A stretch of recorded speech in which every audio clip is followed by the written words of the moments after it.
So what we are going to do now is we are going to start setting up the all of the configurations for the SRX with the exception of the routing. So let me just pull up my diagram. Right. So this is what we're going to create. So just ignore the switch part of it for now. What we are going to do is set the access VLAN IP on our SRX to get connectivity to the core. And then we have our internal subnets that would exist. I would create an address book. And now the purposes of creating address books are for more security so that you can specify which source IPs goes to which destination IPs and which source IPs can get to the internet and so on. So the reason for creating the address books with the addresses is more for security. So it creates a more secure network and it ensures that nobody's going to get access to what they're not supposed to get access to. So like I said before, it's split into two zones. We have internet and we have internal. The internal would be all of the subnet that exist on your LAN, and the internet would obviously be the provider side. So I have my script up. So the first thing we are going to do is set up the IP for the LAN connection. So we go into edit, and now the interfaces on this, you would realize it's different from the switch. The switch interfaces are GE, and on this specific firewall, it's FE. FE is just for fast Ethernet, GE is gigabit Ethernet. Other SRXs are GE rather than FE, so it's just to know which device you're working with and how they refer to the interfaces.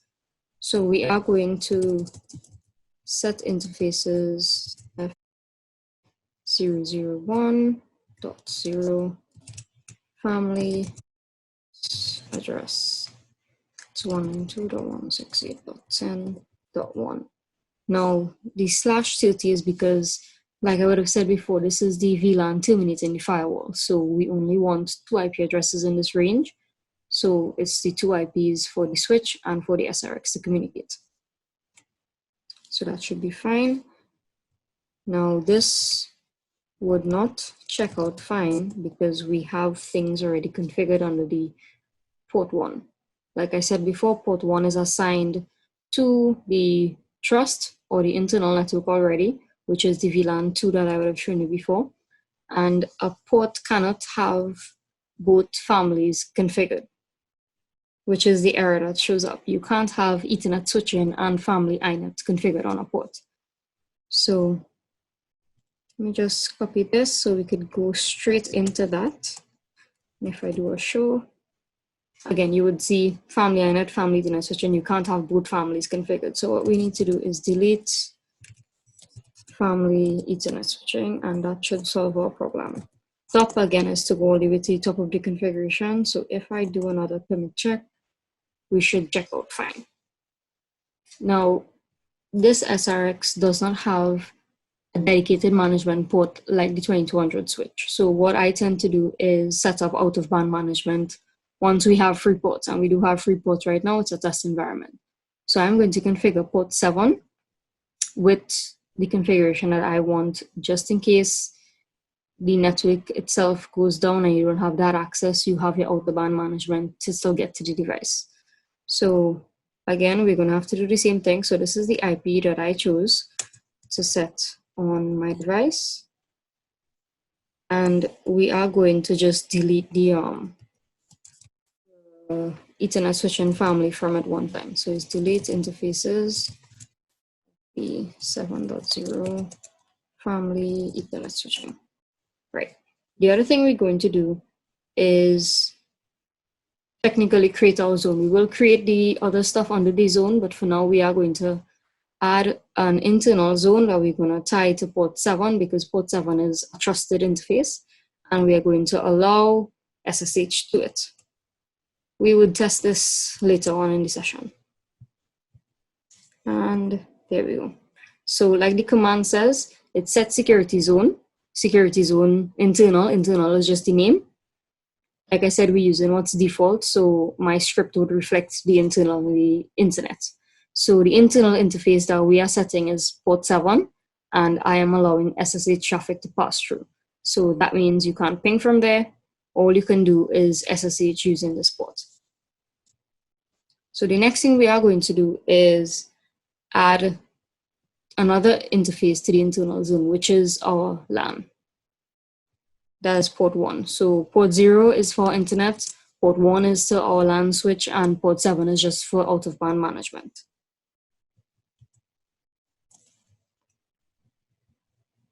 And we are also going to allow pings, like I would have mentioned before, to the internet. So it's the same command as the one higher up with internal, where we allowed SSH. You set in the security zone, which is internet, and the host inbound traffic is ping, because you want to be able to ping your provider gateway to ensure that you're at least reaching outside. So the next thing we are going to set up is the address book. So let me show you the entire script. So like I said before, the purpose of address books is for security. It's to ensure that the people that you specify, or the subnets or the specific IP that you specify, could only access the destination IPs that you set up. Now, these would come in the policies. I would edit the policies lower down and you would see where it comes in. So for example, I have, under my internal security zone, I have these 4 IP addresses. So maybe voice doesn't need to access, say, corp Wi-Fi. Then I would have to create a policy specifically saying to deny traffic from this subnet to the other subnet. So that is the purpose of what the address book is. So in my address book, I have our user subnet or voice subnet on our both Wi-Fi subnets. So when I am creating my policy, my source address, because I tied all of those addresses to an address set, I would just refer to the LAN address set. I wouldn't actually have to type in each address or each subnet. All of the subnets are created under a group, and the group name is LAN. So when I'm creating my internal policy and I have to select my source address, I just need to select LAN and it would automatically tie it to all of the subnets that I would have created before. So let me paste all of this in.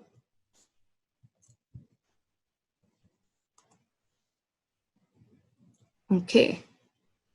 So the next thing I have, like I mentioned before, I am going to allow logging on the policy. Right now we have a single policy because that's all we need right now, which is to allow all the subnets to the internet.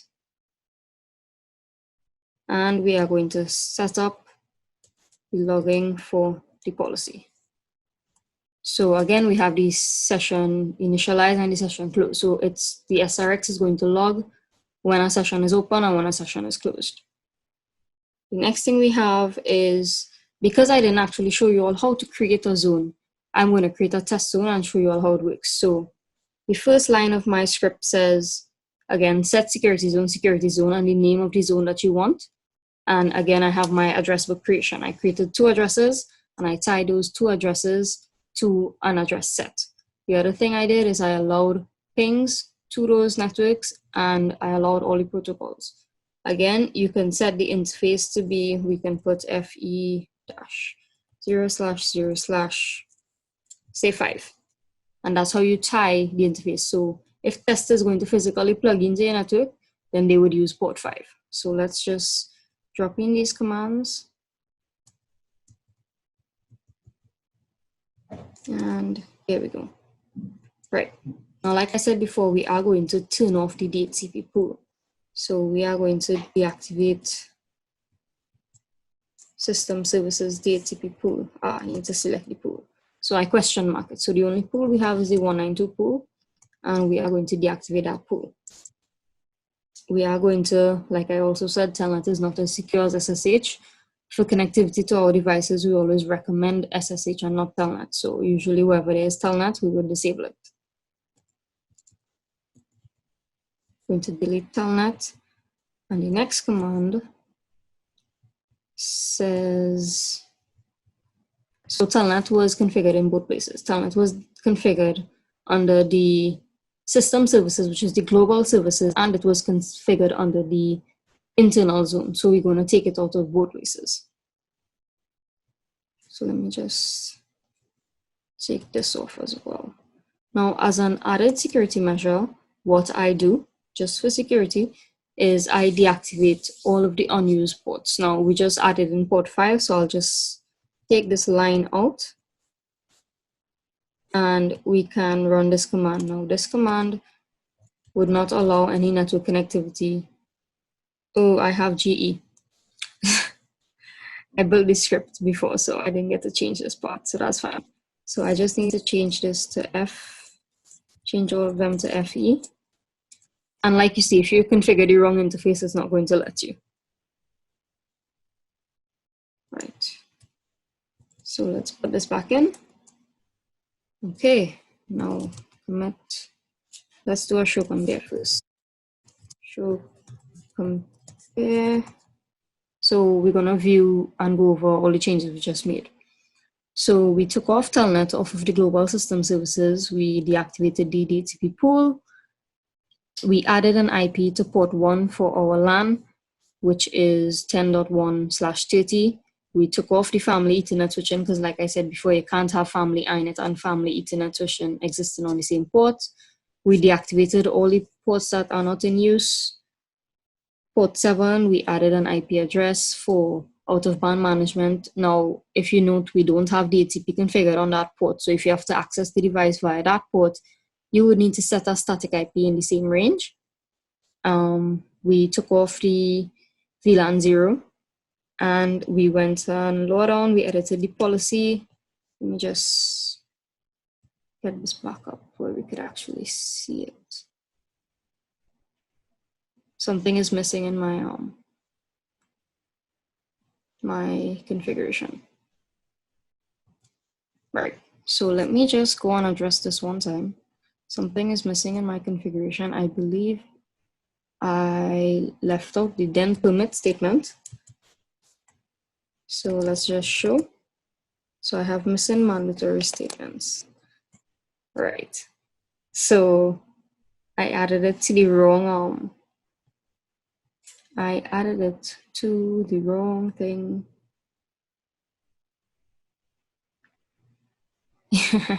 So because I had the wrong policy name here, it would have created an entirely new policy that wasn't tied to what I was doing. So what I need to do now is delete policy VPN.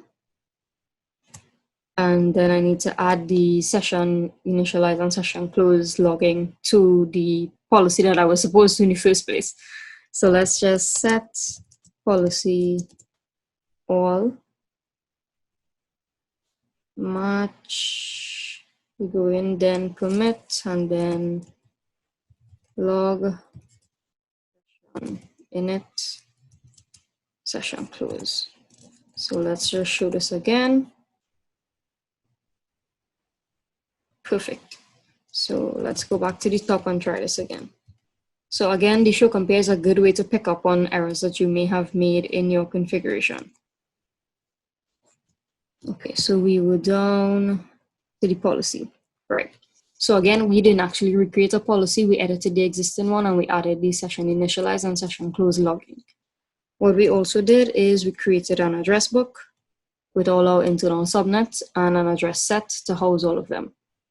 Then we would have went in the internal zone and we would have added trusted interfaces. So the port 7, which is management, would have been trusted. Port 1 would have also been trusted. And I allowed ping. Then under the internet zone, we didn't make any changes to the internet zone, but we did create a test zone with a test address book. Now, this test configuration is not going to be used. I just put it there to show you all how it works. And again, for the test zone, I would have allowed just pings and I would have tied it. So, moment of truth, commit, check. Let's see if all our configurations check out. Now, I'm not going to be doing any testing in this session. The next session, I would basically complete this configuration with another firewall, a FortiGate device. And in the following session, that's when we'll be doing our testing. That's when we'll create our routes on our switch and the firewall. I'm not going to get into all of that. So that's actually it for this session. It was just to create the general setup and explain to you all the default configs and how you could use it. So I hope you all join me for the next session. Commit, comment. base, just because it's a base configuration. So I do hope you all join us for the next session. So take care.